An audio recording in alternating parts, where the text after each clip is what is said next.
I'm a little off today. Had a long day, but I am still Tony P, and this is still Tony P Oddcast.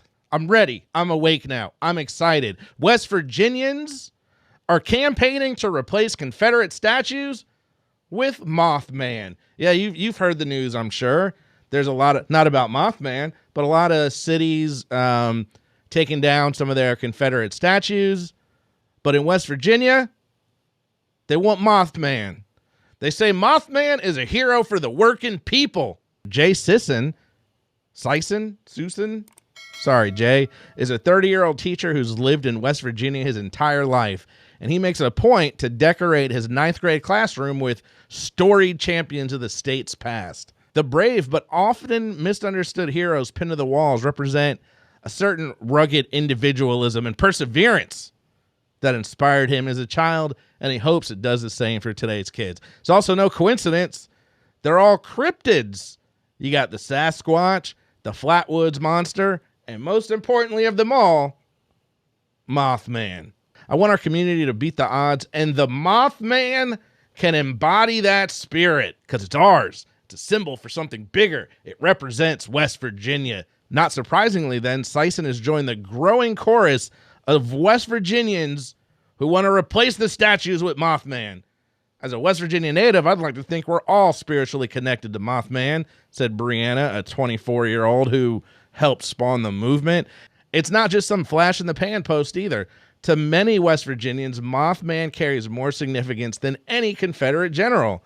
In fact, the legend originated in the town of Point Pleasant when locals spotted a man-sized bird creature. Mothman continued to appear around other major disasters, including a 1999 Russian apartment building, and attracted Hollywood interest. The movie The Mothman Prophecies, you remember that? Richard Gere and Laura Linney, that's about the Mothman from West Virginia. Now, these people in West Virginia are serious. I wasn't familiar with the Mothman until I saw this story, and the statue was fabulous. He glistens. He's silver. There's a lot of people that think he is very sexy. Apparently, he has a nice behind. And the people of Point Pleasant, West Virginia are proud of their Mothman. Let me know where I can sign West Virginia. I want the statue of the Mothman. I will come out. I want to be there for when they tear down the Confederate statue and put up a new Mothman statue. So let me know. Keep me posted. This story's from the Daily Mail. Aspretia, Cumbria. I had to look that up. I was like, that's not real. That is made up. Apparently it is real, and it's in England. They could have just said England. I don't care which area of Cumbria, Aspretia, England. A couple who never planned to have any children have revealed they now have a huge brood of 11. How did they reveal that? Were they hiding kids before? Like, we didn't want to have kids. Surprise! We have 11 back at home. I know everybody knows you got 11 because I know they're talking about you. Joseph Sutton, 35, and his wife, Nicole, 30, live with their 8 daughters and 3 sons in their 3-bedroom home. The couple envisioned a quiet life, and the thought of children never entered the equation when they first met back in 2005. But after falling pregnant with their first daughter, who's now 14, the babies just kept on coming. I do not have children, so I apologize if I'm mistaken here. But I'm pretty sure that's not how babies work. They don't just keep coming like, whoa, what's going on? It's not like it's not like humans have litters of babies. You had to have done something, and then some time happened, and you knew these babies were coming well before you got to 11. Even though visions of fancy cars were swapped for a 17-seater minibus, the couple say they could have never dreamed of being so happy, and they love their big family. However, Joseph admitted that it's sometimes been a struggle in lockdown. You think sometimes maybe while we're all stuck in the house and you have 11 kids. However, his wife, Nicole, who is clearly insane, said lockdown has been brilliant because we haven't had to have as much routine and we're not rushing to get out of the door. We're having barbecues or lazy movie days and we're making memories because we'll never get this time again. Nobody's ever bored. That's for certain.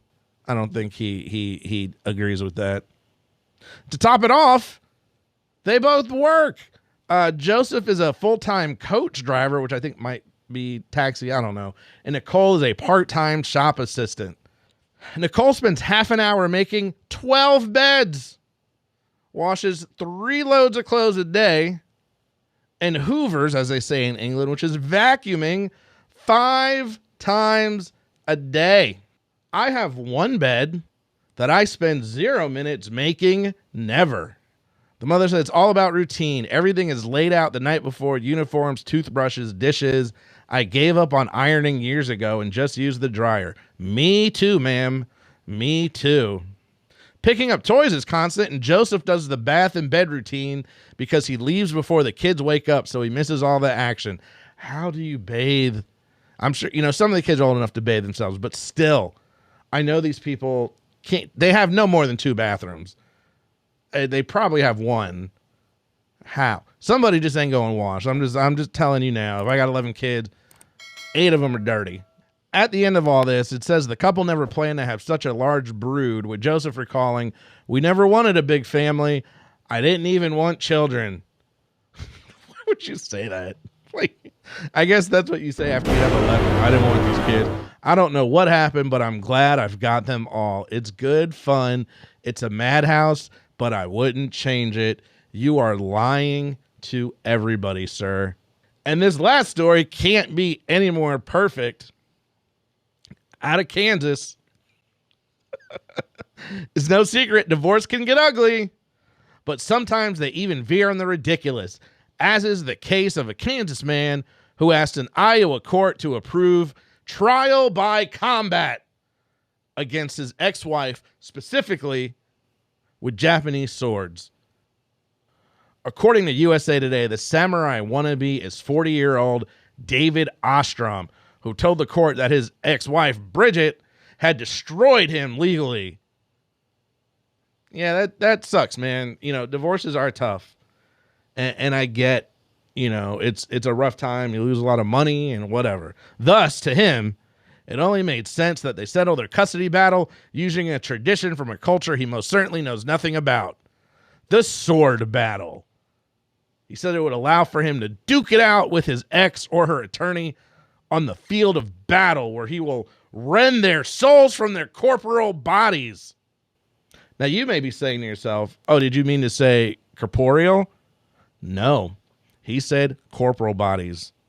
To add to it, Ostrom asked that the Iowa District Court allow him 12 weeks of lead time to either make or find some samurai swords, preferably a katana or wakizashi. My man's gonna go to Kill Bill and go get one of the super crazy sharpest swords ever in the edges of the galaxy. What were I forgot the name of the swords. Hanzo? A Hatari Hanzo sword. According to the Des Moines Register, Ostrom's request came from his frustrations with dealing with his ex-wife's attorney. He said they were being absurd, so he wanted to match their absurdity, step by step. So, all right, we've come to that. We're battling with swords. Now, it wasn't all one-sided. To be fair, he added that his ex-wife was well within her right to either choose her attorney as a champion or a stand-in fighter, because women aren't all capable of wielding swords. I've seen Game of Thrones. If I can pick who I'm about to fight, I'm good with that. I'll run my mouth. But in Game of Thrones, they're like, yo, pick a champion. And they had the Mountain come out. So he needs to watch what he says. You have the freaking Mountain come over, and then you're in trouble. I'll just get divorced before I have to fight the Mountain. So, of course, the attorney had to respond, and the first thing he said was, I think Ostrom meant corporeal, which means consisting of a physical material body, not corporal, which is a military rank. Married couples out there, friends, let me know. Would you sword fight your wife? Just no penalty or nothing. Like, just, you had it. You both get a sword. You can go at it. If you're a nerd couple, a lightsaber or something, and just go at it. Hey, y'all, thank you so much for checking out this video. If you enjoyed it, hit the like button. That would be great. It's the little thumbs up one. And if you haven't already subscribed to the channel, you'll notice my hat is missing. It's because I came back a few hours later to record this separate little piece right here because I forgot. I told you I was tired earlier. There's going to be some more videos popping up. If you like, check them out as well. And thank you so much. I hope you enjoyed Tony P. Oddcast.